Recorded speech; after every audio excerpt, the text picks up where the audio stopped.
Just let me know.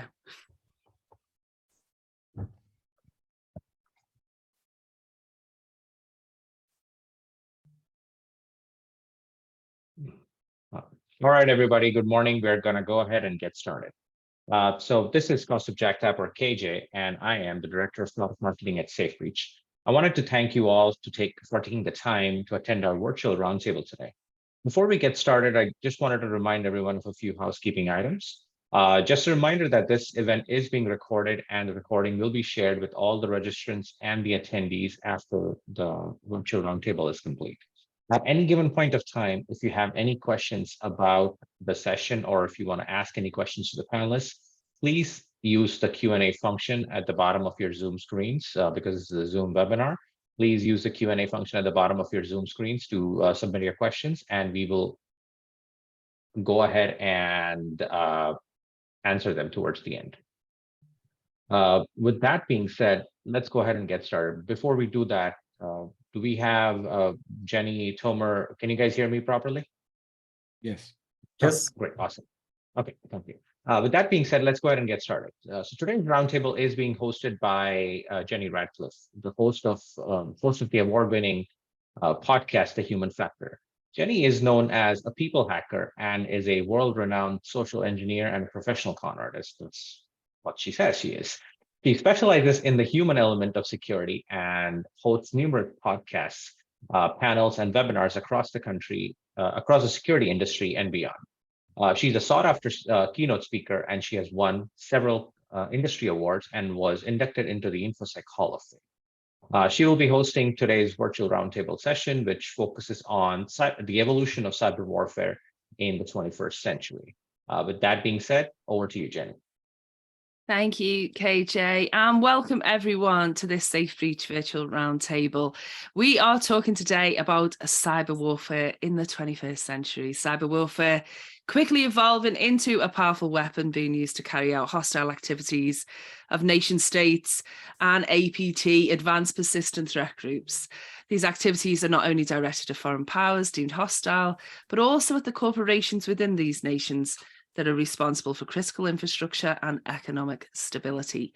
For this reason, cyber warfare and the shadowy, mysterious APT groups who wage it are everyone's concern. And I have a fantastic panel to help discuss this with me today. We have Avishai Avivi, who is the CISO at SafeBreach. We have Tomer Bar, who is Director of Security Research, also at SafeBreach, and the lovely Kevin Fielder, who is CISO at FNZ. Welcome to all of you. So let's first go to Avi, I think. Avi, what do you think about when you hear the term cyber warfare at this time? What does it mean today?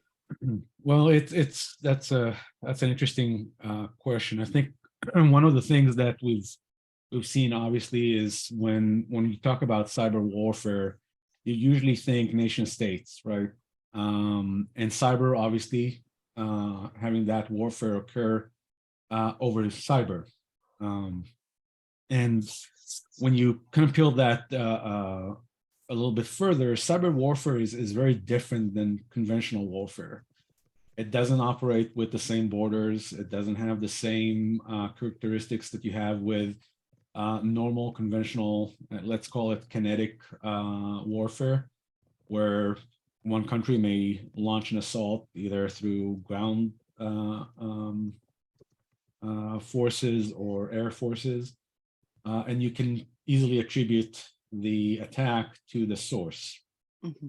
Cyber warfare, because it does occur on top of essentially the internet, is not as easy. The attacker can come from anywhere, and it's not that easy to trace back to the source of the attack. Thank you, Avi. Tomer, would you like to add anything to that? How do you see the term at the moment? You know, is it something that's evolving? Is it something that's the corporations need to be more and more aware of? Of course, every day we see involvement in this area. Once before it was only the tools were only available for nation state actors, and now more and more actors have these abilities, and for the right time, they may use it. And I suppose coming to you, Kevin, you know, as CISO, of some years' experience, is this something that's in your head? Is this something that starting to present a concern to businesses and to CISOs? So I think it's a really interesting one, and I think one thing that I'd like to sort of touch on, which is slightly what I think what you asked initially, is around, like, we bandied the term cyber warfare around an awful lot for activities that, if they were not in a cyber realm, wouldn't be anywhere near considered warfare. So there's a lot of things happening in cyber that would be like espionage or that kind of thing, or other things that happen that don't constitute warfare, right? So nations are always trying to get IP from each other. They're always trying to find out secrets. That's been going on since Cold War days, right? Or before, probably. And now a lot of that happens in cyber, and immediately people bandy around the time cyber warfare when we're not at war. So, Russia, Ukraine, that's a war, right? But say China APT groups or Russian APT groups trying to get secrets or cause disruption in other countries, we're not at war with those countries. So it's not necessarily warfare, even though it is nuisance or espionage or other things, right? So I think the term cyber warfare gets bandied around a huge amount at times when we're not at war. And if you look at the kind of, I forget what the actual definition is, but there's kind of formal definitions of war, and countries are not at war with each other anywhere near as much as we talk about cyber war, right? So I think we need to be cognizant of terminology and what's actually happening. Is it actually war, or is it someone trying to get IP that they would be doing with spies and cameras and other things pre-internet, right? So I think there's a lot of kind of, like, security folk, I think we love big terms, right? And it makes good headlines, but we're not at war with most of the people we talk about cyber warfare with. In terms of kind of CISO organization things, obviously things like Russia, Ukraine, you look at what's going on. Is it going to be spill over into your verticals or your country? So if you're in a country that's involved in the war, probably not so much in terms of direct things, but would activists and other kind of loosely attached groups take umbrage with you, for example, if you employ people from that country or other things? So you need to look at kind of what your footprint is and why you might have your head above the parapet in terms of, from an activist or other person's point of view, that might make you more of a target.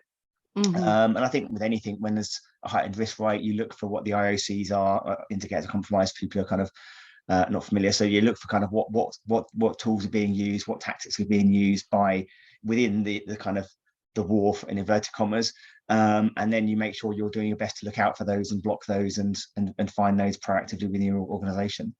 Yeah, I mean, I've heard that said that it's not a fair fight. You know, you've got businesses against nation states, so, you know, and that even asking businesses to kind of, you know, protect themselves at that level, it's a big ask. But we'll get on to Russia, and we'll get onto that a little bit more in just a minute. But I did just want to come to Avi on this one about that whole, what defines an act of war, Avi, and that whole definition of it, because I know that this is something that you want to talk about. So.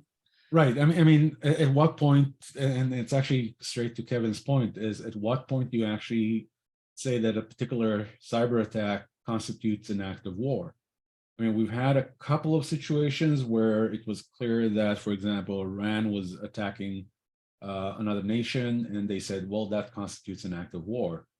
And then what does that mean in terms of what is that attacked or the victim nation, so to speak, what is their ability to respond, and how do they respond? It's not as clear.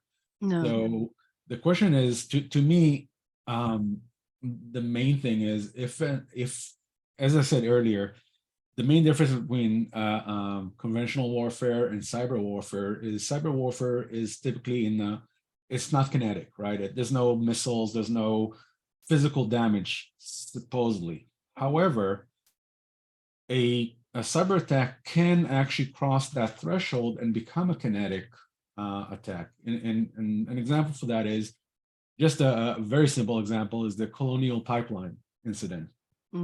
Technically, it was a ransomware attack, right? It didn't really happen using conventional warfare, but it shut down a major pipeline in the East Coast, causing a whole set of knock-on effects that were kinetic in nature, meaning there was really a perceived fuel shortage, causing a run on gas stations, and things like that. So that translated to a real attack on an infrastructure that just started with cyber attack. And Yeah. so I would say that would constitute an act of war if, again, the main challenge here is attribution. Now, there's obviously some suspicions and tracings back to, I think, to Chinese actors in that case. But the real problem is, how can you definitively prove that? And then follow on that, what is the United States response to it, or what should it be, considering that this was essentially, again, an attack that caused a kinetic effect on the US.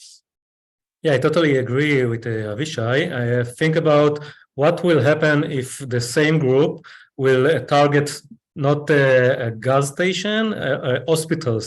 Let's say this ransom group will send ransom payloads to all the hospitals in the US, and as a result, some part of this hospital will not work as usual, and people will start to die. Is it act of war? Who is behind it? Is it the country that hosts those groups, or just the groups themselves? So it's vague.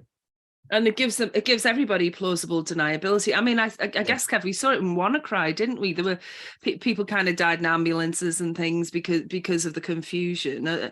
I suppose it's scale, attribution, lots of things that the kind of. I mean, we're still in quite new territory, I suppose, in terms of those definitions, right? Yeah, and to Toma's point, the attribution piece. If you have a terrorist organization, obviously living in England, you spent a lot of my time growing up with kind of IRA and other kind of terrorist things, right? No one blamed the nation for the terrorists, even though the terrorists lived in or came from that nation, right? So you've got to be, to the attribution point. It's just because I'm from a certain nation and say I'm representing that nation, if I'm not formally representing it and I haven't been formally instructed to do something by the government, when does that become, is the government tolerating me and not stopping me? Are they then complicit in it? If they're trying to stop me but they can't, so where do you kind of draw that line as well? Even if I can attribute it to people from a nation that say they represent a nation, if they're not the formal government representative, you wouldn't necessarily call it an act of war, would you? Right. No, I mean, let's come to Toma about Russia, I think, Toma, because, let's speak specifically about how this kind of the cyber aspect of that conflict in Ukraine, of that war is taking place. What are we seeing in terms of cyber warfare in that conflict?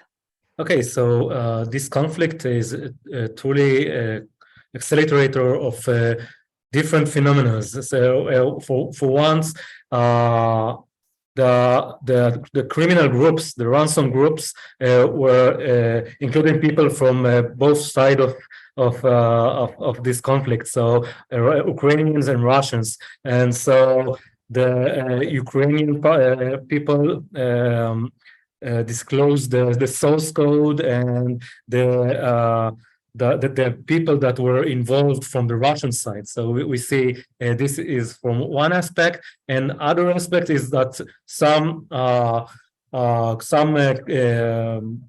criminals joined the efforts and started to attack the other side to support the war. So we feel when we are in conflict, we see things that we don't see in the routine days. And sorry, Avi, please. I just wanted to add to that. With conventional warfare, typically what you have, you can only or you use equipment that typically only governments have, right? The tanks. Not every citizen has a tank, or even a bazooka or a chopper, etc. But with cyber warfare, the tools, the weapons that are used are really available to anyone. So it's not that, this attack clearly is government owned. It could be literally launched by an individual that just happens to know how to affect the attack. So, even though we may know that a certain group is actually associated with a nation state, it does not mean that the nation state is actually the one launching the attacks. There's nothing preventing that individual from then going on and in their free time, launching their own attack for their own purposes. Which, Yeah, which lends to Kevin's point. Sorry, yes, Toma, please. we also saw 3 or 4 waves of wipers during the early stage of the war. So I think it's an example of cyber warfare that supports the kinetic the war. So I think that we'll see it in more conflicts in the future, as in the first stages of the attack, and maybe even in advanced stages. So, I mean, there's huge implications for this, though, because as you say, the attribution's difficult. It could be that these groups are supported. It could be that they're not supported. But the implications, the retaliation implications, that if it is considered an act of war, could literally be, as big as it gets, couldn't it, Avi? I mean, these are dangerous waters that we're kind of moving into in this day and age, more than before. Right. And again, it's also the proportionality, right? There's no, in the Cold War, we used to have the mutual assured destruction concept, right? And is that concept really available here, where nation states will actually avoid launching mass scale attacks in order not to incur that retaliation that may result in essentially total destruction of a nation's infrastructure? So it is a very interesting issue, especially as to, can you retaliate, and how much or how do you retaliate? It's not a simple answer. Not the same way that conventional warfare is. No. And is it open, I guess, as well? That's the other thing, is, are we open when we do retaliate? I mean, there's all these kind of diplomatic questions as well, I guess. Okay, let's to the extent that you can discuss it, because I do realize, and we all realize that this is a security topic and that we can't go into too much detail. But maybe if I come to Toma first, to the extent that you can talk to us about this, what sort of things have you personally seen, either with customers or that you've heard about out there in the kind of in the world? What sort of personal stuff have you seen? Okay, so it's a good question. I think that the first level is attacks against critical infrastructure in order to affect the availability. So we spoke about the gas supply. We can speak about water supply, electricity, and so on. But I think the future or second level can be to directly cause harm using cyber warfare. For example, we had a case like a year ago or 2 years ago when Iran or attackers from Iran tried to poison the water in some water facilities in Israel by increasing the chloride rate in the water. By attacking the SCADA or the OT system, PLCs, you can increase those levels. And so think about what will happen if an attacker will achieve that or try to do it. Is it act of war? Is it illegal weapon or arsenal, like other mass killing weapons or arsenals? Or what a country that detect this kind of threat should do? Should it turns their arsenal cyber arsenal, or is it can go to physical or kinetic attack? So it's scary, and I think that I haven't seen it myself, but I think that in the future there can be also attacks on the integrity of data. Think about the financial infrastructures that holds data, or insurance companies. If someone will mess with the integrity of the data and not just delete it, it can cause even worse situations. I think, Tomer, you use an example in the past that I really like, is talking about integrity of data. Is if you get access, and let's say we know that the HHS is under constant attack right now, If someone actually goes into the patient database and just changes the blood type of every patient, just changes it randomly, think of what effect that may have. And it may not be an immediate effect, but it can be really, really bad. Now, I know there's protocols, by the way, in hospitals to assure anyone who's listening to this to renew the blood type test before any major procedure. So, it is an attack, potential attack, but, this is an example of how just messing with the integrity of the data. Just moving the Just rows on a one small spreadsheet, thing. just changing Yeah. the database slightly. Yeah. Just a little bit in a way that won't be easily detectable, and you're causing a major effect. I mean, Kev, what's caught your eye in terms of this? It doesn't necessarily be something that you've worked on yourself, but these are ways that sort of new, inventive ways of attacking, people at scale, isn't it? Yes, I think a really interesting one I was talking about recently. I would know people who work as CISOs in the water industry, and I didn't realize how clever some of it was. They've got these really clever things to detect leaks and stuff and pressure in pipes. So they monitor the pressure in kind of water mains constantly.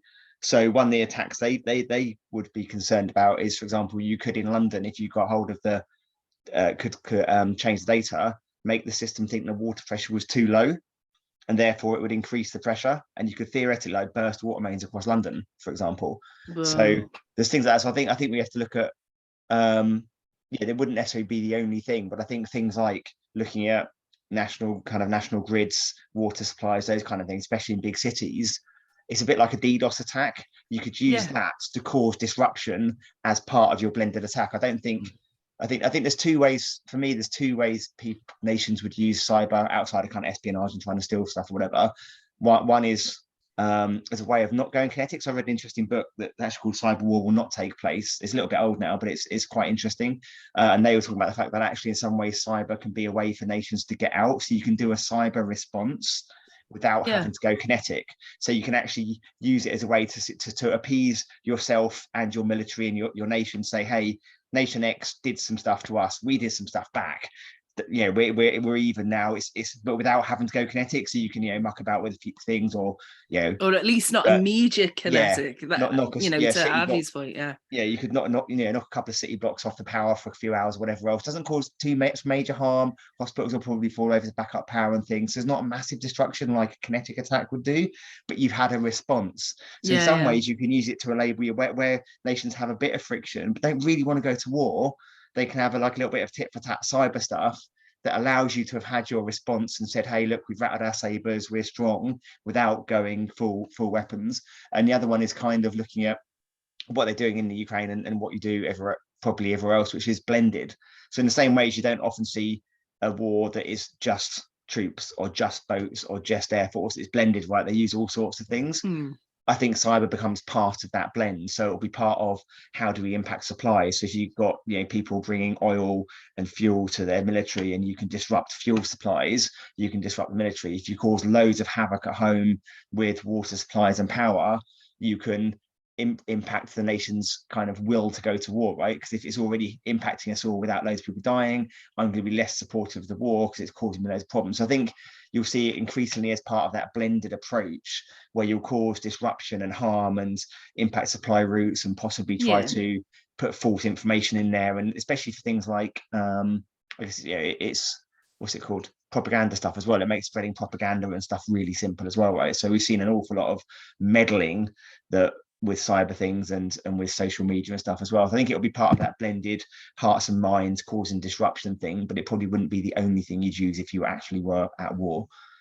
I mean, I guess so. I mean, these things always escalate as well. I mean, that's the thing. It escalates and it escalates, and fatiguing a population is something that, arguably is in place already, like you say, in certain arenas. I mean, I saw Tomer sort of nodding away there, so what do you want to come in on this? Yeah, I think that from our talk, someone might think that, okay, I'm a business, I'm a company, I have a critical infrastructure, I'm not an hospital, so I'm pretty safe. But I think that the Sony incident showed us that it's not the case, because North Korea allegedly attacked Sony and revealed his confidentiality secret. It was the future movies that were not released yet in an act of a cyber attack out of I don't know, insulting the leaders or something like this. So I think that any company can become a victim of a nation state or other threat actors attacking them for different reasons. You know, when I hear all of this, I just want to come to Avishai. It's like all bets are off, though, aren't they? I mean, there's not. It used to be, you know, that there was certain kind of, if you like, rules of warfare, that Right. civilian targets and certain things. But if we are talking about attacks of this type and scale, conventional rules of warfare have gone, if there were any in the first place, I suppose. Yeah, and I think to add to Tomer's point, you know, we've become so reliant on the digital supply chain or digitally based supply chain. So just think about, you know, knock-on effects that can happen if you just disable one of the major shipping companies, right? Won't be seen immediately as an act of war, but will have major ramifications on the specific, actually around the world, not just specific state. So, you know, you can't assume that just because you're a business that doesn't really have any significant nation state contribution, that, or, you know, critical infrastructure contribution, that you're somehow exempt from this, from being at least collateral damage in this cyber warfare. Absolutely.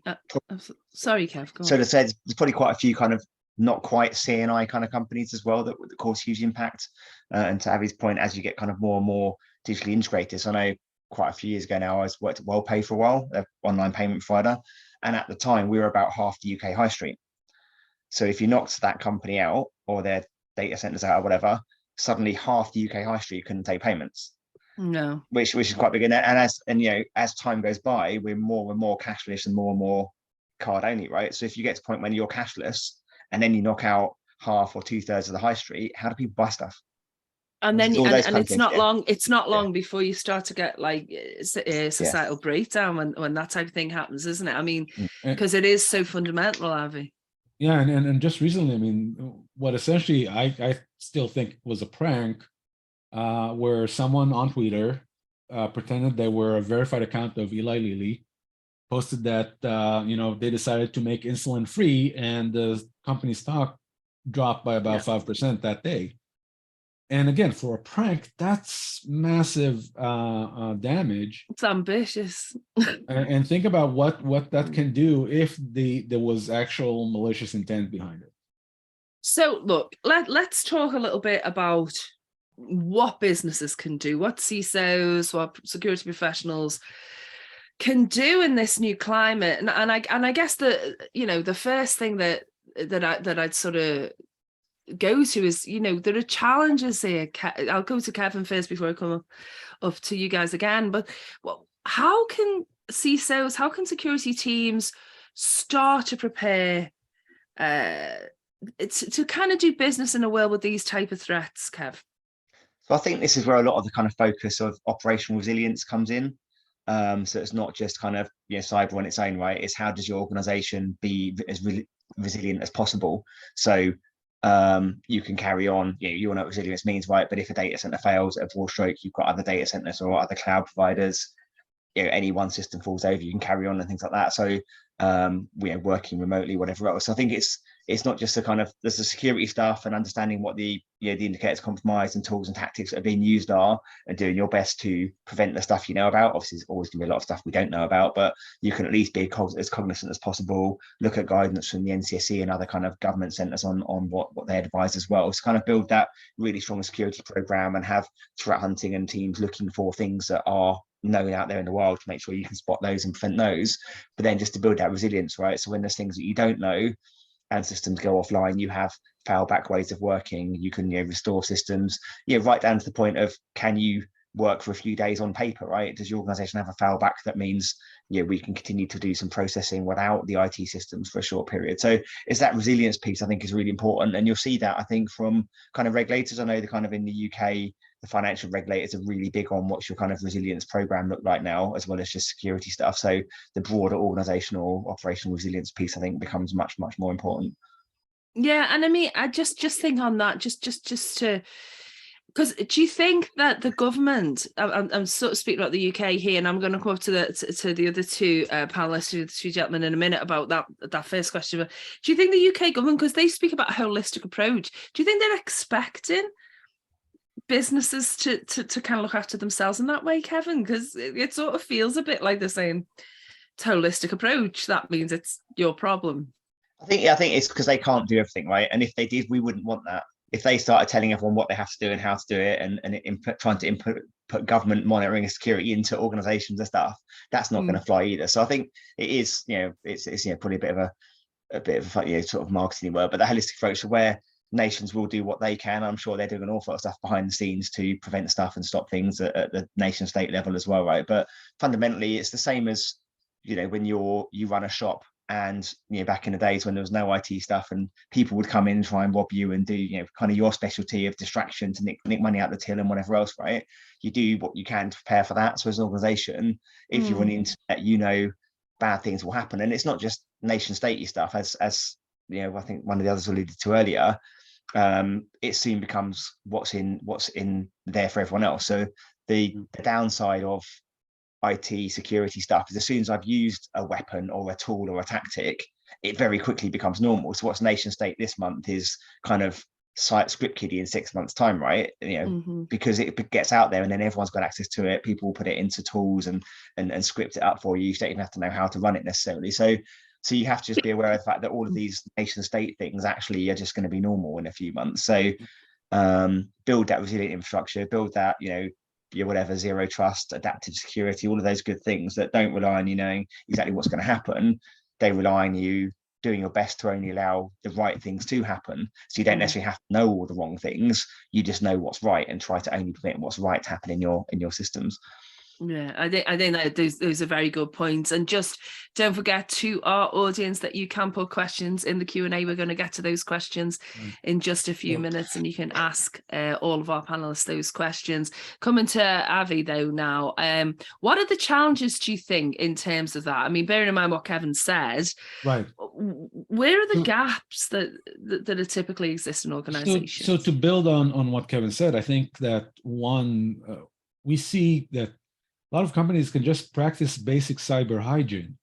We see that that's missing really across the board. There's so many studies on, you already have, for example, the Microsoft Suite, but for some reason you're not enabling MFA, which you get for free. And just enabling MFA can protect you from so many variants of attacks that, it's just, why aren't you using them? We also know that there's still companies out there that don't have or don't use firewalls, which is atrocious, right? If you have it, use it. Have a solid backup plan. To Kevin's point, have a solid business continuity plan. It doesn't require super advanced tools or expensive tools. Just even going back to the basics can do a lot to help you protect yourselves against those attacks. Now, also building on what Kevin said, there was UK just implemented the Telecommunications Security Act, which does provide some specific guidelines to ISPs in the UK as to what they need to do to improve their security, including things that would not naturally be considered as something that should be in a regulation. And there's actually fines associated with if you fail to comply with those regulations. But again, to Kevin's point, there's only so much that the government can do in terms of regulations. All they can do is offer, advice and comments. In the US, CISA has done a lot to try and promote different best practices to private industry to say, look, we won't tell you how to do things, but these are the things we think you should be doing. So, I think that's kind of the way forward with at least boosting up or building up that resilience that Kevin mentioned. I think as well, I mean, Toma, this is more complicated than it used to be, right? I mean, there was always that hope, I think it was an expectation and hope that from businesses that there must be some definitive tool or thing that we can just buy and throw money at this and we'll be safe. But it's more complicated than that than ever now, right? Yeah, of course. Organization now, enterprises invest millions of dollars in security, buying the best tools available. But I think 80% of the attacks in the cloud happens because of misconfigurations and not because of lack of investment in a network security tool or endpoint security tool, and etc. So, and we also, enterprises also invest in training employees awareness against cyber attacks, don't open any phishing attempt and so on, spear phishing and so on. But I think enterprises are lacking in training the system themselves and doing drills in order to see if my configuration is resilient or not against targeted attacks against the sectors I'm in, like the financial or healthcare or so on, and also on general attacks that may arrive just because we are an organization in the cyberspace. So I think this is a kind of missing, and I think it is an important part of the resilience. Yeah, There's a lot, as I understand it, there's a lot of edge attacks as well now, right? It's not just those sort of direct ones. It's quicker, and it's some that wipe away, for example, it's all been at the edge of the perimeter. Is that right? Yeah, of course. The edge is, I think that advanced attack nowadays are focused on that. And I think that we should, an organization should do more to protect it. Okay. And just to add to what Toma said is, the fact that you have a tool doesn't mean that it's doing what you think it should be doing. Every security tool needs to be properly tuned to the company's environment, to the organization's environment. Just because you have a firewall doesn't mean it works the way you think it works. Same thing, because you have an antivirus, some of them come shipped out of the box with a very rudimentary configuration that won't necessarily catch all the different threats that apply to your organization. And all they need to do is get one foothold, typically. Once they're in, they're in. Can we are getting some questions coming in, and we do have some questions from our audience. I just want to ask Kevin, just to finish up on this point. Kevin, do you think there still is that mentality amongst some CISOs or some parts of the industry, which, I don't blame people for having, of like, can we throw a magic box at this? I mean, do you think we still hope that might be the case one day? I think we know it's not. I think it's human nature that you look for the easy option though, right? It's, I draw parallels with I do a bit of work in health and fitness as well, right? And people all want the 20-second abs and the 6 weeks to being super fit and everything, right? So exactly right. But so people fall for those things because it's human nature to want the easy option or to hope it's a bit easier. But we all know the reality is you need to know everything you've got. You need to know where it is. You need to know where your data is. You need to know how it's being used. All of the kind of less super shiny things. But that's fundamentally it's the foundational security stuff that we know you need to do. But it's easy when someone comes in and says, hey, we've got this new thing, especially when it's kind of a product and a process. So they've got, hey, we do all this stuff for you, to think it's going to be a lot easier than it is. But yeah, I think that's just human nature. Yeah. I think we all want the magic wand. If you can ever just show me how I can just, take a pill or go for one run and I'll have great abs, that'd be great. So let's have a look at some of these. We do have some questions coming in, and I think some of them are kind of around it. If we go to this first one, from Josh, it says, should BAS be mandated economy-wide in light of the threat of cyber warfare? Perhaps we go to Avishay for that one. Do you want to just tell us a bit about what BAS is first, Avi? Sure. So BAS is really breach attack simulation.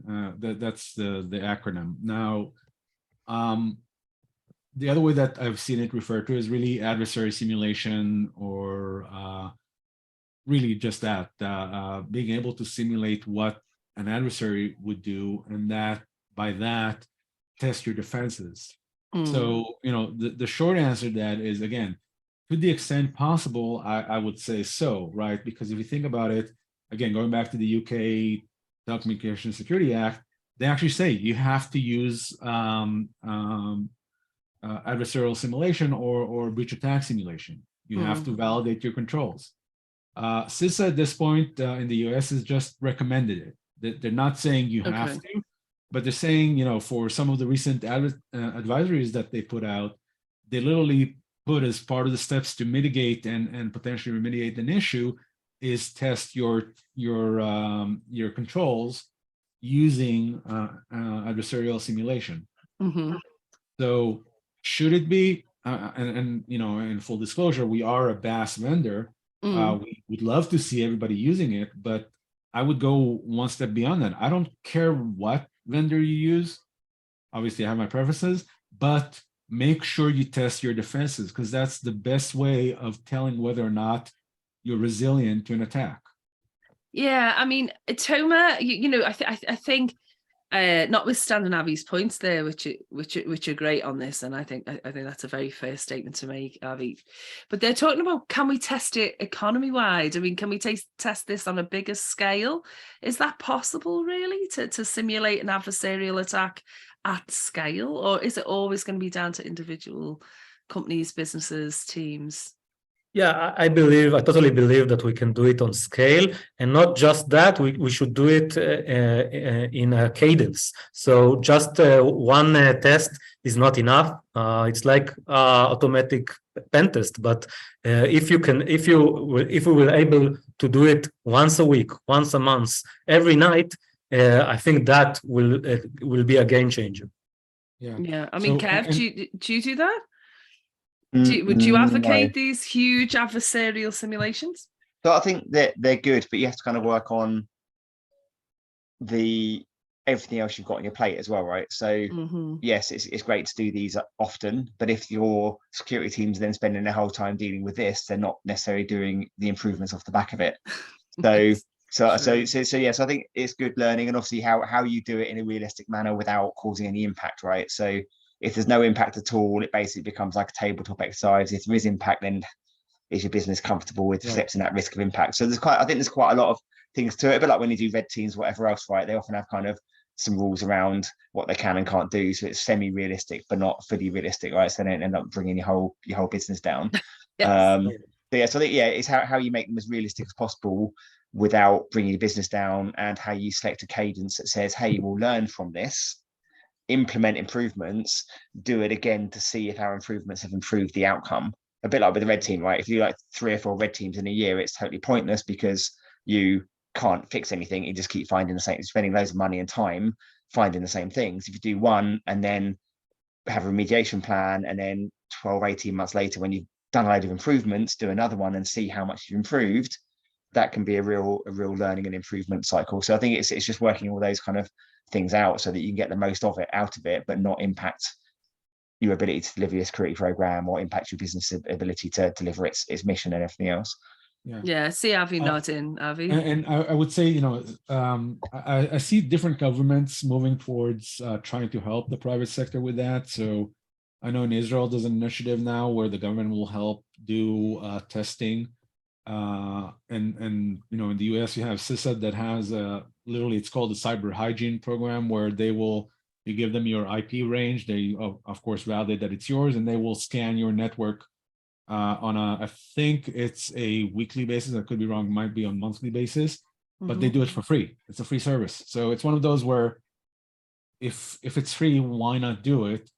And to Kevin's point, yeah, sometimes you can't respond in the frequency that the tests are running, but sometimes it's a low-hanging fruit. I just want to know if it's open or not, and if it is, let me try and close it. The ability to rerun the test can tell me as soon as I run the test whether or not I remediated. So there is something to be, everything in moderation, right? You don't want to run these things daily, and even weekly might be too quick, but start getting monthly into a cadence where hopefully you get rid of the front set of problems, and then all you have to do is, fix the deltas moving forward. I think it's that incremental improvement, isn't it? What Kevin said that really resonates with me as someone who does conduct these, adversarial simulations for social engineering and physical pen tests. Is the idea? It's that. Do we actually do anything with the results? Do we actually change anything? We go back in sometimes a year, 2 years later, and it's the same issue. It's been essentially a compliance exercise, and it's another one that they want. I mean, it kind of speaks to me of that basics, the cyber hygiene that you spoke about, Avi, the basic stuff. Are we using what we've got and what we know properly, and to we getting the most out of it before we kind of move on and try and invest in something else? Tomer, I see you nodding away. Yeah, I totally agree with Kevin that it's a process. The first, you need to implement the mitigations of what resulted in the first run. But after you finish with the major milestones and you run it again, even if it's now without any results, you are totally safe. You should also rerun it once in a while. The cadence is dependent on the environment, but let's say how will you detect someone that installed a router without changing the default password? You would like to minimize the time that this router is available and is inside the network. So even if things are totally safe right now, it doesn't mean it's in a minute or in a week it will stay the same, because the environment is dynamic. In an enterprise, there are a lot of users, lots of admins with special permissions. So you will have to monitoring it in real time or near real time as possible. That's the ideal. For sure. Okay. So I know that you've done research in terms of that sort of consolidating the stack and everything in the light of that, Tomer. Is there any more examples, or you've got any kind of incidents that you can talk about where this has been helpful to a firm? So I can't speak about specific To customers' cases, No, of but course. I can share that whenever we run our platform for the first time, we see things that blow the minds of the customers that sees it, because they think that everything is okay, and when they see that it's not the case, it's usually it's allowed them also to present their status, to present their advancement along the year, and also to get budgets, because they can reflect the current situation. I was going to say to Kev there. I mean, just this type of thing, it can only be helpful when we're trying to go to the C-suite and say, look, it's not that we want another magic box to fix this, but the threat's evolving, so we need to evolve. Is that the kind of information you need, to help your narrative in the C-suite, in the boardroom? Yeah, I think it's useful. It's the same kind of thing as other test outputs, right? It's shows real ways that things can happen and helps you highlight the gaps. It's also I find they're really good in terms of when, say, for example, you've worked with your team and built the security program, and you've got all the things you think you need to do. And when you have, whether it's a BAS or a red team or more traditional audit or whatever else, and they find the same gaps or mostly the gaps your team's already highlighted, I think it's a really good way of showing not only, hey, look, this is it confirms what you've said, and hopefully that you've got the right program, but it highlights that you are working on the right things. So it's a really good way, if you've got a good program in place, of reinforcing that you and your team do know what they're doing, and this we said we should work on these 5 things, and hey, look, we've done another test that's highlighted. Here's the kind of 5 things. So it's good at helping kind of highlight that kind of assurance, I guess, that your team knows what they're doing and your team is prioritizing appropriately, because it's another way of highlighting the things that you have said are the biggest issues. Obviously, it might find some extras as well, which is always a good way of Yeah, I making was sure going to you say, haven't got any but gaps. how do you keep Yeah. it all in proportion? I'll come to you in a Yeah. second, Avi. But how do you keep it in proportion? Like, you know, we're just getting back to our topic today, which is cyber warfare in the 21st century. How do we keep all this in proportion without sort of going to the fear, uncertainty, and doubt, and making those, you know, people who are not in the business, people who are not in security, feel like we're just frightening them into investment or into attention? It's a hard thing to balance, I think. Yeah, I think it's about being realistic, right? So again, if you take we've touched on Russia, Ukraine, and one of the interesting things out of that is for most businesses, it's been like a no news thing, right? So there's been a lot going on between the two of them, but it hasn't actually spilled out that much. So you can be realistic, say, look, the threat level is heightened, we're seeing all of these things, but we're not panicking and telling you we're about to be attacked by the full might of all the hackers that work for Russia or else, right? We are just being realistic about the fact that there is these threats in the world. We're not seeing a huge amount of it at the minute, but this BAS simulation or the Red Team, whatever else, has highlighted that the gaps that we are telling you we're concerned about are gaps that can be exploited in our organization. So, and we think these are the ones that are most likely to be exploited first, which is why they're first in the program. So you can have you can have a mature risk-based kind of discussion without being all like the world's ending, but where you do talk about the geopolitical landscape and what threat actors are using. And that's where some of the information where companies that do the research on different APT teams and stuff is really useful, because it's like, this is what we're actually seeing. This is things that are seen in real life. So we can evidence this is happening. We're not saying, in the same way as if you live near an earthquake thing, you're not going to panic as an earthquake every day because they only happen once every 5 years, but you'll be a bit more prepared if you live near a fault line than if you live somewhere where there's never an earthquake, right? So it's that realistic thing of not panicking, but we are seeing these things happening, and but informed conversation, make informed decisions, and then you can be informed about the risk, right? So if your organization's like, look, we haven't, because we're in a struggling economy or a competitive market, we can't spend this much, you go, okay, we can fix it over 3 years rather than 18 months, but it does, then you have that real decision, okay, it's going to take us a bit longer, which means we are carrying these risks for longer, and this is what we'll do, and here's some tactical things we can do in the short term, whatever else. So I think it's just having that conversation and being open about and being equipped, I guess, being equipped with with facts and some data. Avi, come to Avi. That's exactly the point I was going to make. It's really having the data to back up your, switch from I think we're okay to I know we're okay. So how do you verify that you're going to be able to withstand a specific attack? I mean, we have examples all the time of something like Log4j. They typically drop just before a holiday. And guess what? In the US, we're coming up on Thanksgiving. And almost guarantee you there's going to be something. You being realistic here. Now, the thing is, every company has multiple layers of security, right? And so, yes, I might have a server somewhere buried in my environment that has that vulnerability. But if someone tries to attack it from the outside, they won't be able to get to it because I have all these compensating controls in the way. Yeah. But I want to be able to tell when I get asked by customers, by the C-suite, or by the board, hey, are we susceptible to this thing I saw on CNN that is the end of the world vulnerability called Log4j? Are we vulnerable?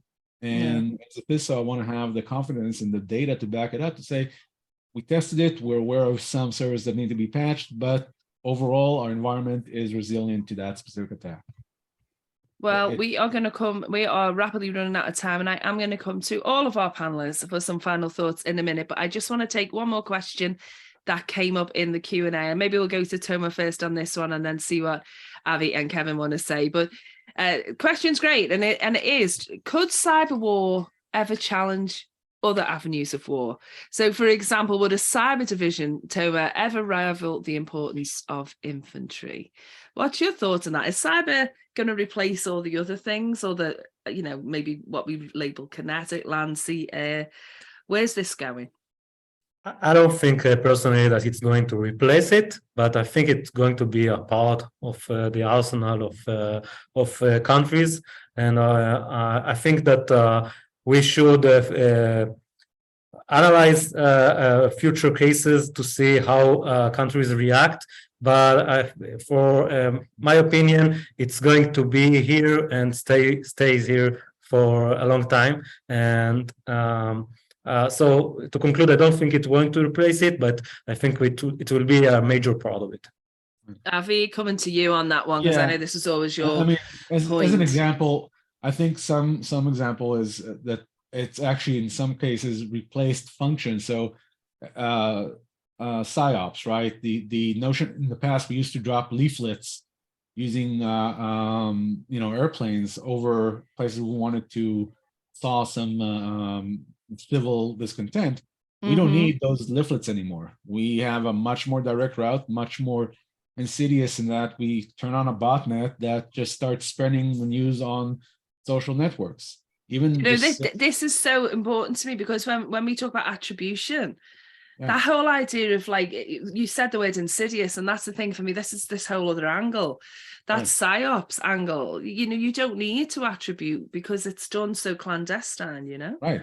I mean, and just see all the conspiracy theories now, right? The internet, unfortunately, aside from being a great tool for spreading information, it's also a great tool for spreading misinformation, right? I hate to bring it up, but look at how many flat earthers we have across the globe, or around the globe. Yeah. Pun intended. Or there's another one, just for a moment of humor, is the birds aren't real. That's huge across the internet. The birds aren't real. They're all drones, I think. Yeah, the guy that started said he started for fun. Yeah. And nobody believes him. Or some people don't believe him. And same goes with QAnon, right? I mean, people will believe what tends to confirm their bias. So PSYOPs has been completely displaced. The army doesn't need to do anything anymore in the physical sense of dropping leaflets. They just figure out what would get people's attention and play into their conspiracy theories and play into that. So, final thoughts, Kevin, before I hand back to KJ, just to finish this. It's an interesting topic, Kevin, from a point of view of someone who's working, in a company, who's trying to manage all these things. Cyber warfare going forward. What are your thoughts about maybe how we prepare, what we do, how you feel? I think following what Avi said, it's not just replaced some things; it's made them far more effective, right? So in talking of misinformation and things, the amount of misinformation and things that can change countries' opinions and impact elections and all of the other stuff, is now like much bigger than I think people realize. I don't think people are equipped for that because we're naturally trusting. So you see things from someone you follow on a social media and you implicitly trust it, even though they've got like zero knowledge or credibility in that field, right? So I think there's a lot. Nations have got a big job in terms of managing that and how we try to cut through that to get some sort of level of facts for people. So I think that's going to be a massively increasing thing. I think, as the others have said, it's not going to replace other things, but it is going to become more and more important as we rely more and more on digital things. So whether it's critical national infrastructure or payments or whatever else, they're all going to become targets as part of this sort of blended warfare thing that we see. From a company's point of view, it's as we all say, if a nation state focuses on a company, it's going to get in, right? Because it's got the resources. But fundamentally, we can all build our organizations to be as resilient as possible, make sure we've got that foundational security in place so you know where your data is, everything's patched, everything's up to date, everything's got kind of EDR or whatever on it. So all the basics and fundamental stuff doesn't change. It just makes it even more important as that kind of risk landscape changes. Thank you. So it does. And I think this is a topic that obviously is going to run and run. Who knows what we'll be looking at in 5 years from now. But for now, I just want to thank everyone on this lovely panel, to Tomer, to Avi, and to Kevin, and to SafeBreach for this virtual roundtable on cyber warfare in the 21st century. I've been Jenny Radcliffe, and I'm just going to pass you back to KJ just to see us out. Thank you so much, Jenny, Avi, Kevin, and Tomer for taking the time on sharing your amazing thoughts, and Jenny for doing an amazing job with hosting this virtual roundtable. Just a reminder that as the session was being recorded, you will be getting access to the recordings for all registrants and attendees after later today or perhaps tomorrow. So please be on the lookout for that. Again, thank you everyone who took the time to join us, and thank you to Jenny, our amazing host, and the panelists. Have a wonderful rest of the day and a great holiday weekend wherever you may be. Thank you. So thank you, everyone. Goodbye.